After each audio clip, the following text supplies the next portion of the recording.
Matius pasal yang ke-28 ayat pertama hingga pada ayat yang kedua.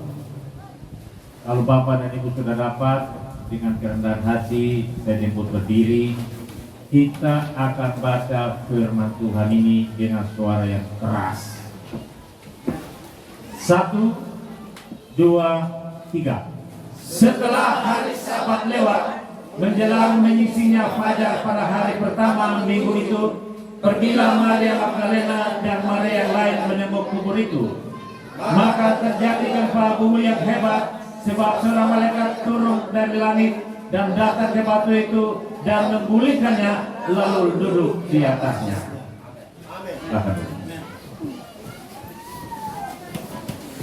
Bapak Ibu sekalian, hari ini adalah hari Paskah. Dan Paskah itu sebenarnya hari kemenangan. Orang yang merayakan Paskah dengan sukacita adalah ciri orang-orang yang telah dimenangkan. Jadi kalau merayakan Paskah, mari dengan sukacita. Saudara, dari dua pembacaan firman Tuhan ini, dua ayat ini saya mengangkat tema khotbah pada saat ini adalah Paskah memberikan dampak bagi kehidupan kekristenan kita. Ada dampak. Apa itu dampak? Bapak Ibu, dalam Kamus Besar Bahasa Indonesia, dampak itu artinya pengaruh, nilai, akibat. Jadi Paskah itu berdampak besar bagi kehidupan orang percaya. Apalagi saat ini dan kita akan menyusun hidup yang akan datang. Paulus katakan bahwa jika Kristus tidak dibangkitkan, maka sia-sialah iman kita. Dan kita semua hidup dalam kematian. Tetapi hari ini saya katakan Kristus sudah bangkit.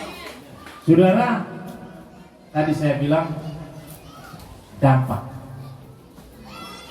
Paskah itu memberikan dampak, memberikan pengaruh, memberikan nilai, memberikan akibat. Hidup kita juga sama. Kita anak-anak Tuhan, orang-orang percaya yang telah mendeklarasikan murid-murid Yesus harus memiliki dampak, harus berguna, harus berpengaruh, harus memiliki nilai kehidupan kita. Dampak itu bisa dua, dampak positif, dampak negatif. Kalau hidup kita baik, kalau kita hidup benar, akan memberikan nilai, memberikan pengaruh, memberikan akibat dari kehidupan di sekitar kita. Tapi kalau hidup tumpang foya, siapa mau percaya? Orang bilang domino dua jalan, tidak konsisten dengan bicara dan perkataan. Kita harus memiliki dampak bagi kehidupan kita, di lingkungan kita, di mana kita berada. Kekristenan kita harus berdampak. Supaya apa? Orang lihat, orang ikut itu.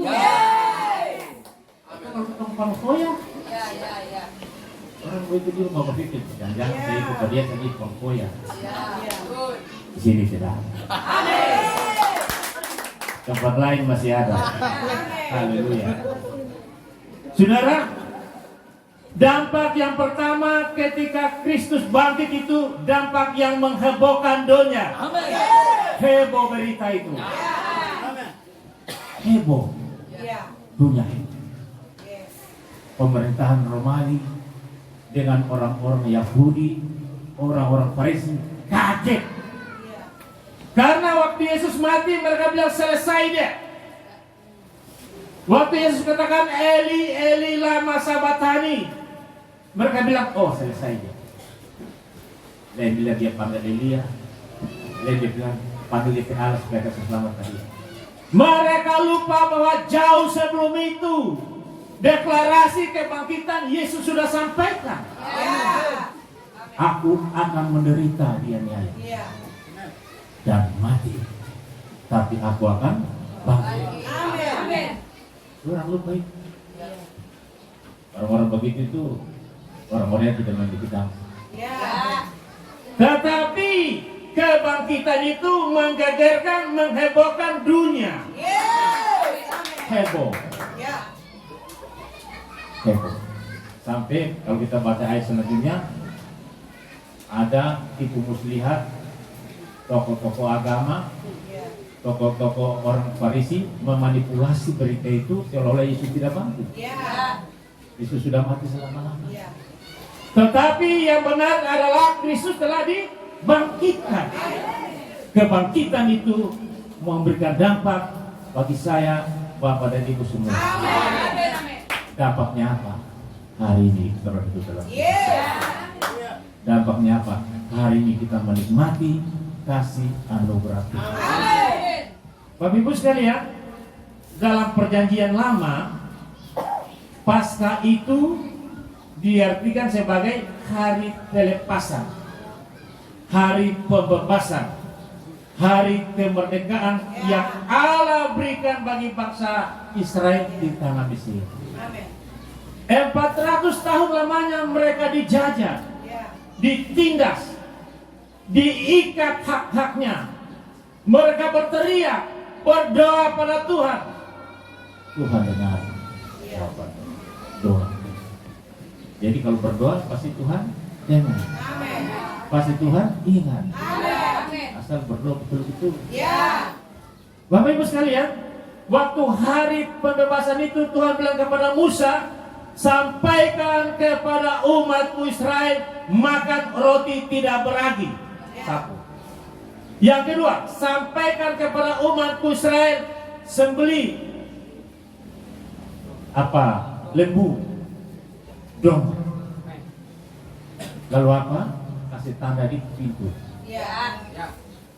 Kasih tanda. Kasih polis di pintu, di palang pintu. Supaya apa? Supaya ketika aku mau membinasakan membunuh Mesir, aku melewati. Saudara, Keluaran pasal 12 ayat 23-24 jelasnya demikian. Dan Tuhan akan menjalani Mesir untuk menulainya. Apabila ia melihat darah pada ambang atas pada kedua tiang pintu itu, maka Tuhan akan melewati pintu itu dan tidak membiarkan pemusnah masuk dalam rumah sampai pagi. Kamu harus memegang ini sebagai ketetapan sampai selama. Amin. Jadi Tuhan melewati, memberikan kebebasan, melewati itu memberikan kemerdekaan supaya apa? Orang-orang Israel diselamatkan ketika Mesir itu akan dihanguskan. Paskah itu membebaskan. Amin. Paskah itu memerdekakan. Amin. Saudara, kisah selanjutnya singkatnya terjadi pembunuhan anak-anak sulung di Mesir. Semua mati. Tetapi anak-anak Ibrani, anak-anak Israel dan seluruh umatnya diselamatkan karena pada waktu pembunuhan itu terjadi Allah melewati, memberikan kesempatan, memberikan kelepasan, memberikan kebebasan. Itu Paskah dalam perjanjian itu. Sama juga maknanya dalam perjanjian baru.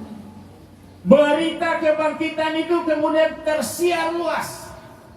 Oh, orang-orang yang dulunya memarahi Yesus mulai percaya. Pada waktu dia disalib, sekelompok orang-orang perwira bilang, katakan, oh benar dia juga. Waktu tirai terbelah dua, gempa bumi terjadi, mereka bilang, oh betul, dia ini Tuhan, dia ini orang benar. Jadi ada pengakuan, ada penghormatan. Saudara, dalam pembacaan kita tadi dikatakan, setelah hari Sabat lewat, menjelang menyingsingnya fajar pada minggu pertama, minggu itu, pergilah Maria Magdalena dan Maria yang lain menengok kubur itu. Dalam Injil Matius juga dicatat sama. Pagi-pagi itu orang mau ke sana dengan maksud supaya kasih ziarah, kasih rempah-rempah, wangi-wangian di kubur itu. Tetapi, saudara, apa yang terjadi ayat yang kedua? Maka terjadilah gempa bumi yang hebat. Sebab seorang malaikat Tuhan turun dari langit, datang ke batu itu dan menggulingkannya, lalu apa? Duduk di atas. Gempa bumi. Saudara, ini bukan gempa bumi biasa. Ini gempa bumi pertanda bahwa alam memberikan penghormatan terhadap kebangkitan Kristus karena Dia adalah Allah. Bumi saja, alam saja hormat. Sama waktu itu mati juga gempa bumi.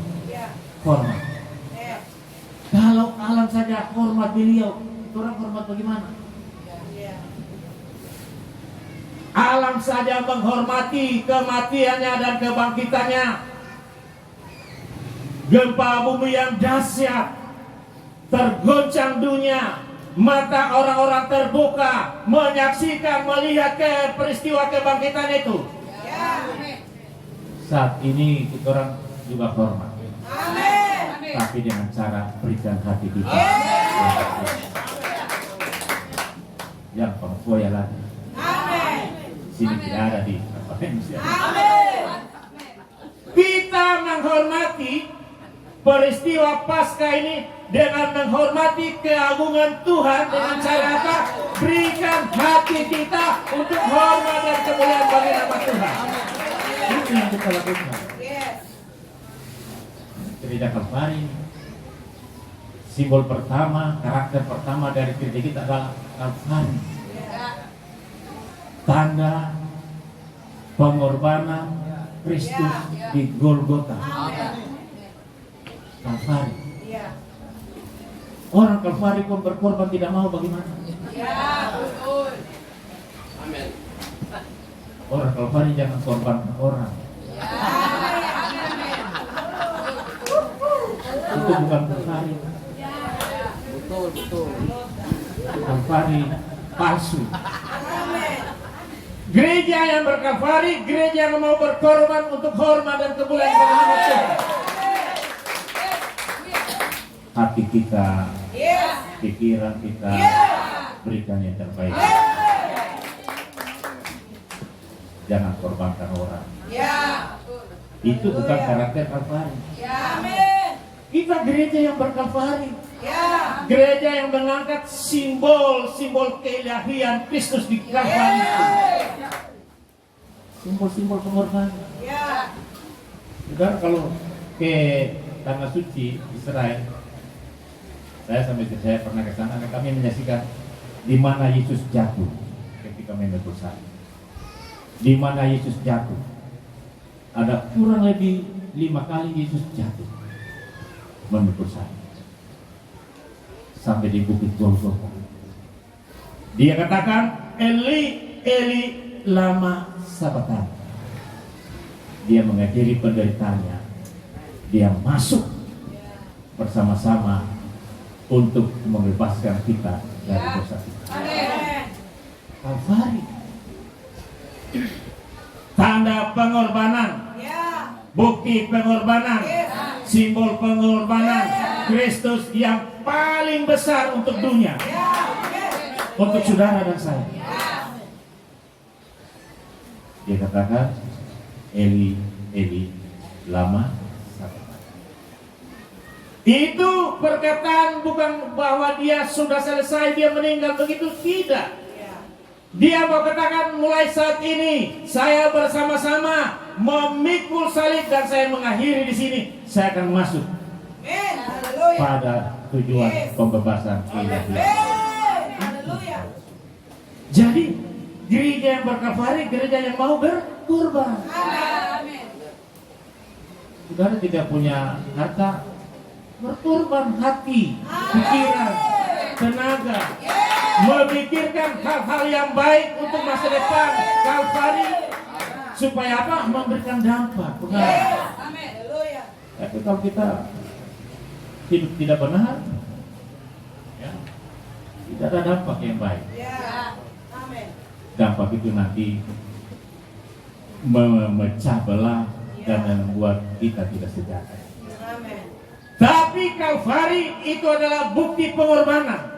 Dampaknya bagi Bapak dan Ibu dan saya hari ini adalah hati kita, pikiran kita, berikan yang terbaik untuk Bapak-Ibu sekalian.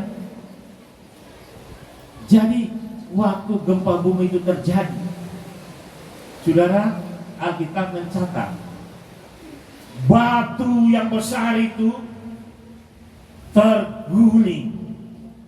Saudara, batu itu kalau kita lihat berapa beratnya?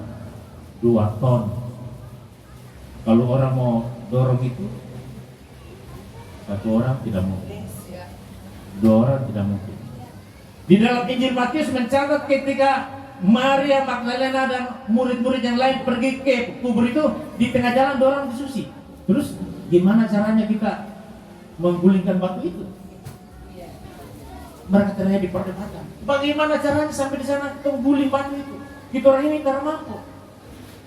Mereka lupa bahwa batu itu bukan batu biasa.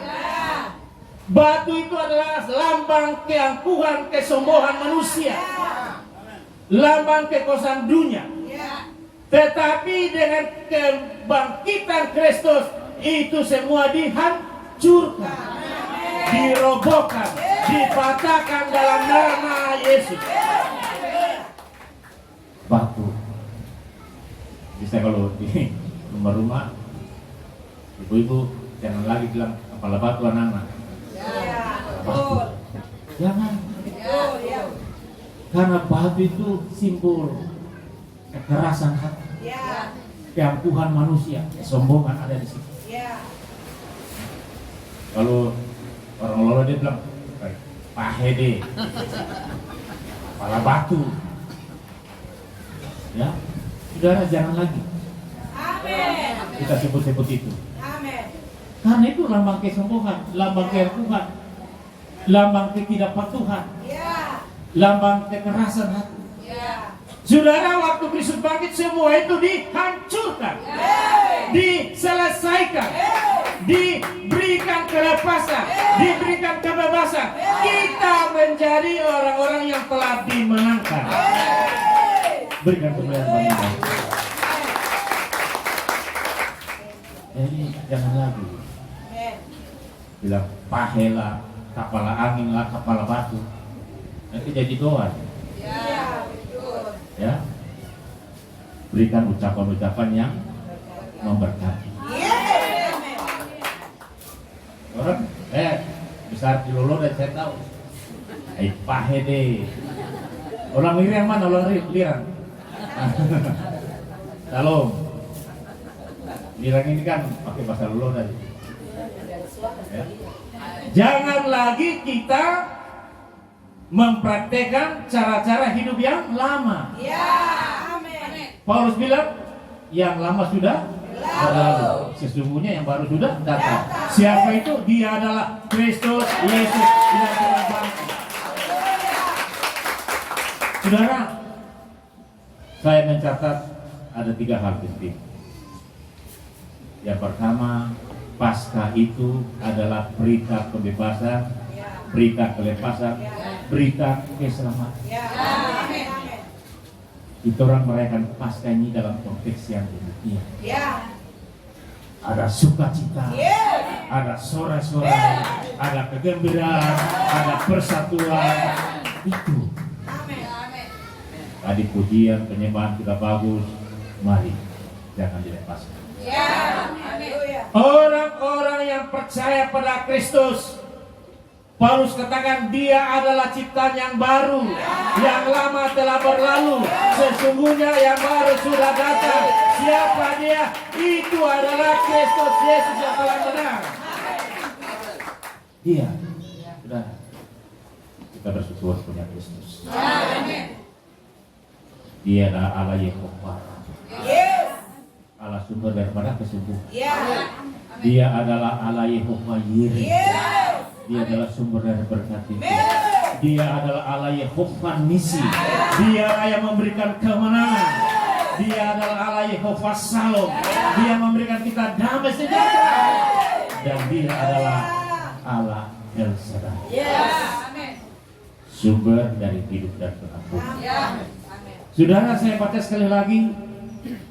Pertama Korintus 15 itu 17 dikatakan, dan jika Kristus tidak dibangkitkan, maka sia-sialah kepercayaan kamu, dan kamu masih hidup dalam dosa.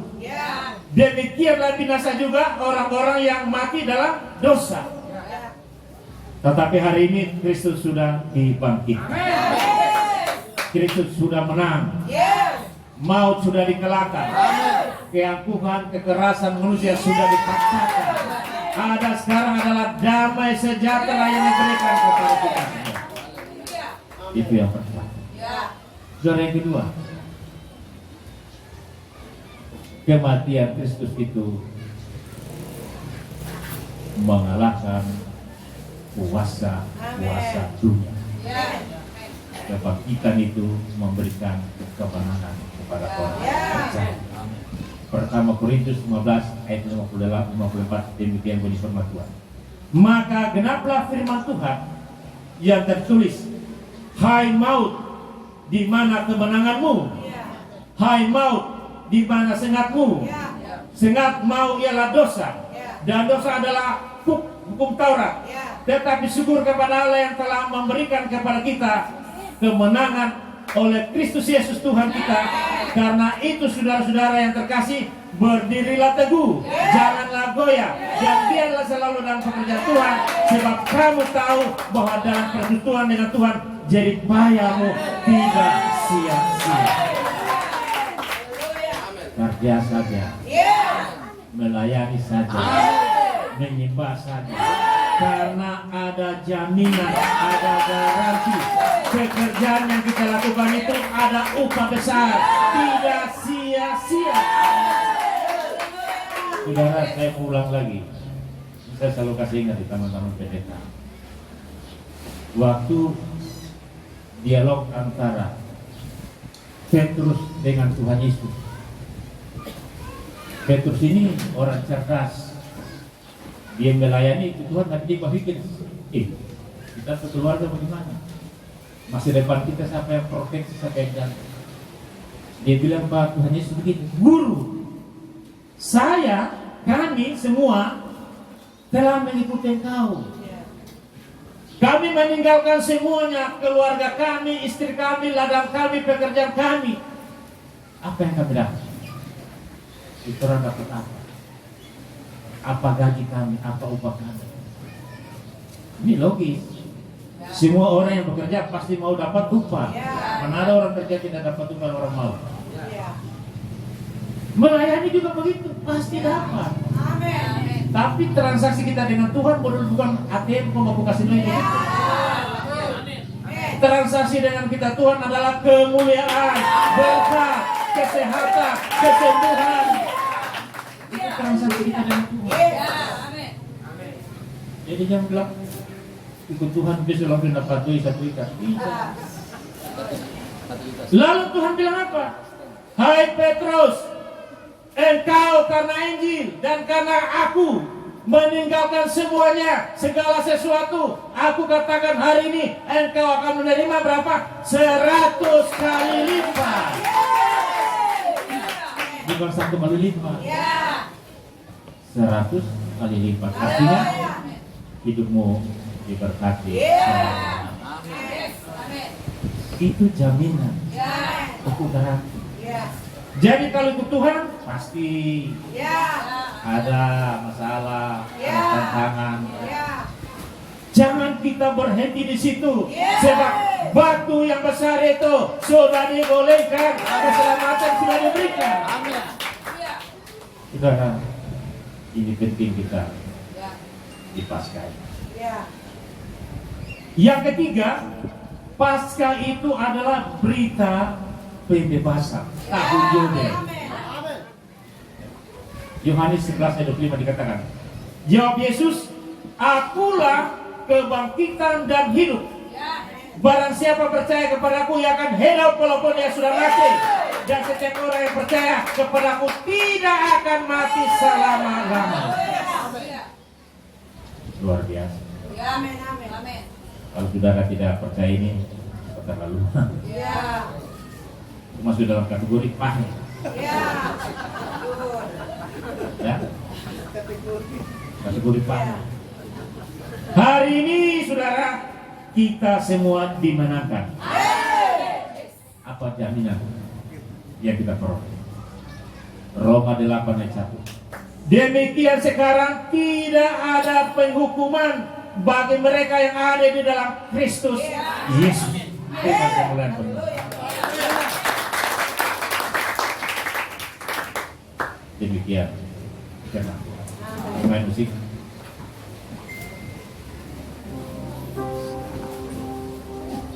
Karya kemenangan nyata di hidupku, setiap waktu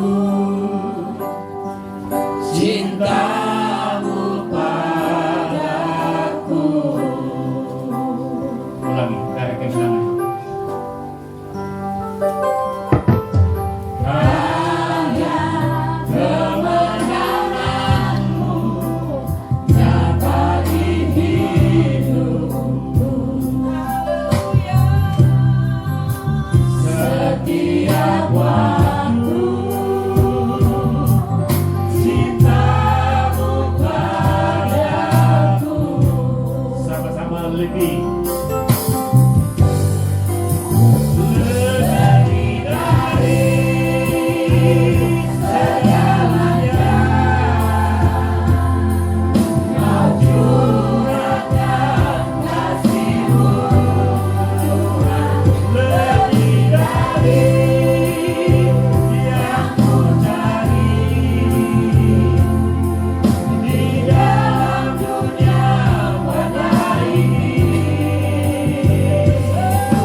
Kita akan merespon berita Paskah ini.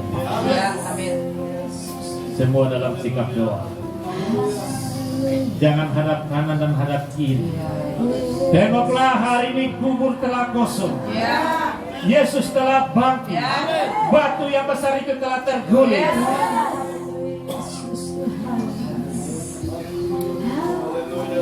Batu adalah simbol kekerasan hati manusia, simbol kesombongan, simbol keangkuhan, simbol kekuasaan dunia. Tetapi ketika Yesus bangkit, semua itu dihancurkan, semua itu dilumpuhkan, semua itu digulingkan, semua itu dibuang. Tidak ada kekuasaan yang lain yang memiliki otoritas yang tinggi, yang bisa membebaskan dan menyelamatkan selain kekuasaan di dalam nama Yesus.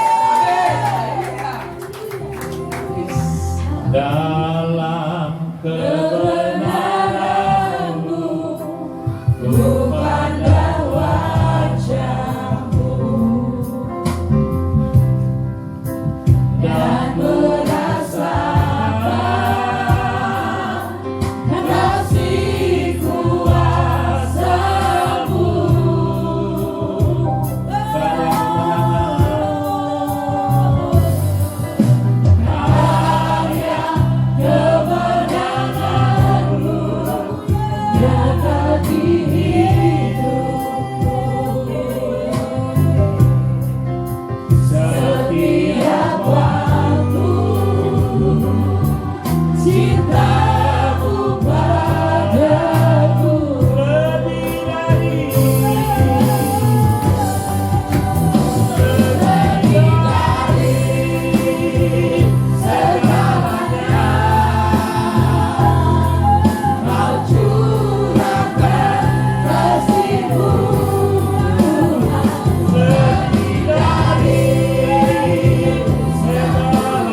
memberikan penghormatan hari ini, menghormati hari kebangkitannya.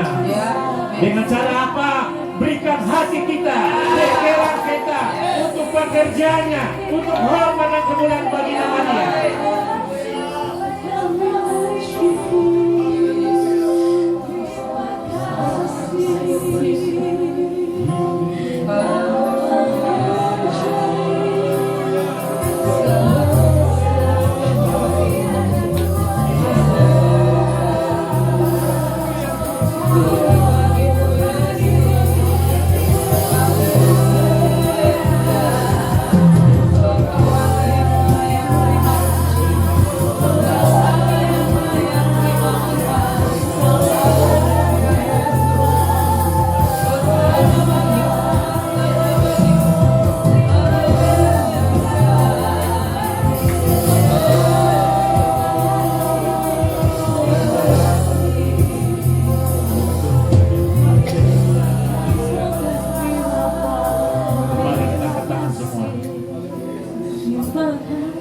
Semua tutup mata.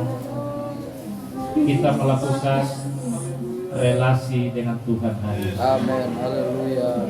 Pangkalkan semua pikiranmu. Ambil bagian ini. Haleluya. Berita kebangkitan itu memberikan dampak, memberikan pengaruh, memberikan akibat, memberikan nilai. Hidup kita harus berdampak, bernilai, berpengaruh. Kita angkat pujian ini dalam sikap doa. Dalam kebenaran-Mu, ku pandang wajah-Mu. Kebenaran-Mu, ku pandang wajah-Mu. Dan merasakan kasih kuasa-Mu. Dan merasakan kasih kuasa-Mu.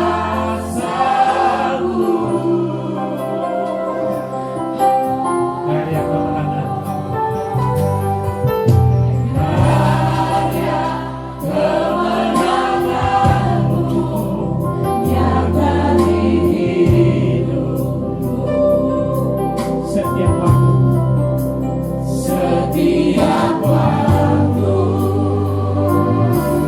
cinta-Mu padaku katakan lebih segalanya.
Ingat baik-baik, Haleluya. Paulus katakan kepada jemaat di Korintus, jika Kristus tidak dibangkitkan, sia-sialah iman kamu, dan kamu yang percaya masih hidup di dalam dosa. Tapi hari ini, saat ini, kebangkitan itu telah nyata. Batu yang besar itu telah terguling. Yesus telah bangkit. Dia telah menang. Dia telah menang untuk kita.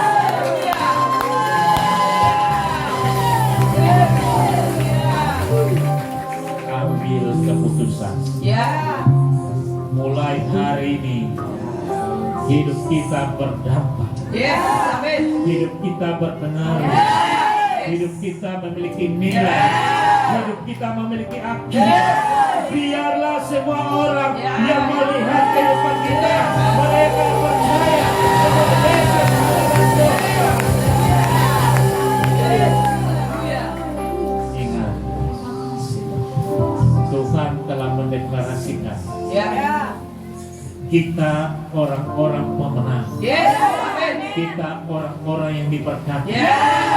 Tuhan menyediakan masa depan kita, masa depan yang baik, masa depan yang penuh dengan kebenaran.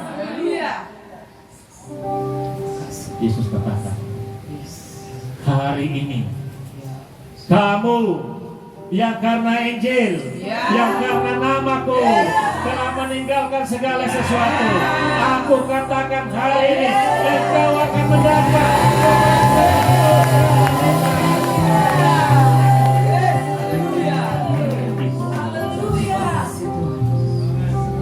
kelimpahan, kesukacitaan. Kita akan berbuat. Ambil keputusan. Ikut Yesus terus.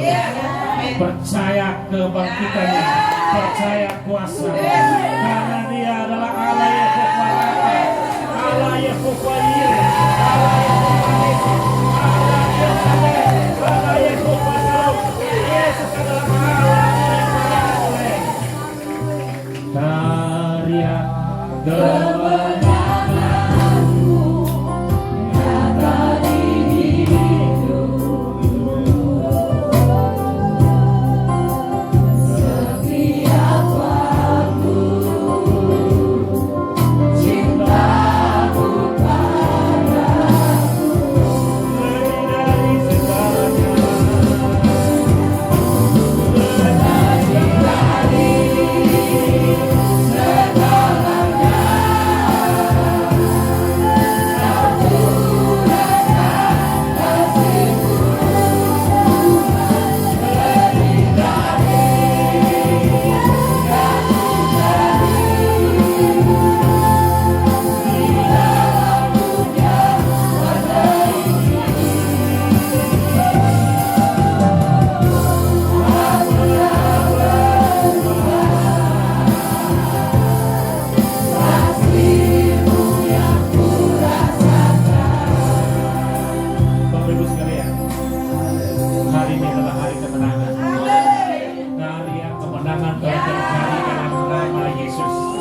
kita yang percaya, yang mengikuti Dia dengan sungguh-sungguh, kita adalah orang-orang yang telah dimenangkan.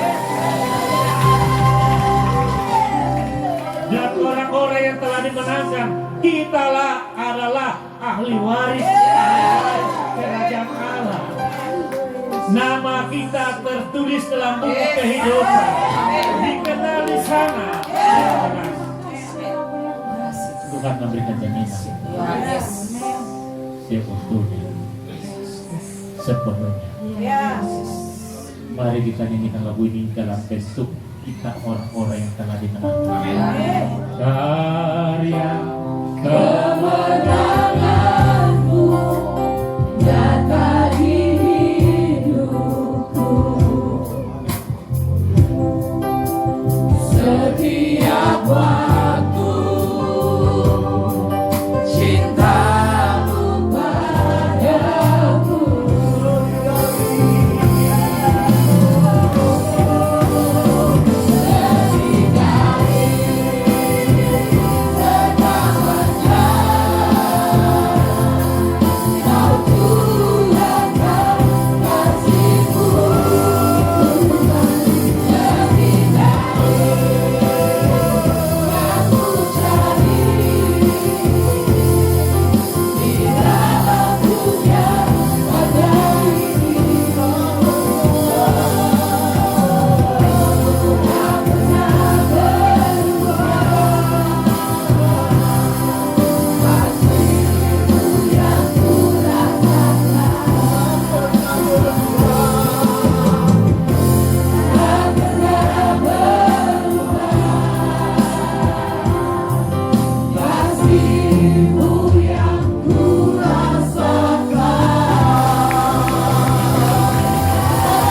menyatakan iman kami tidak sia-sia.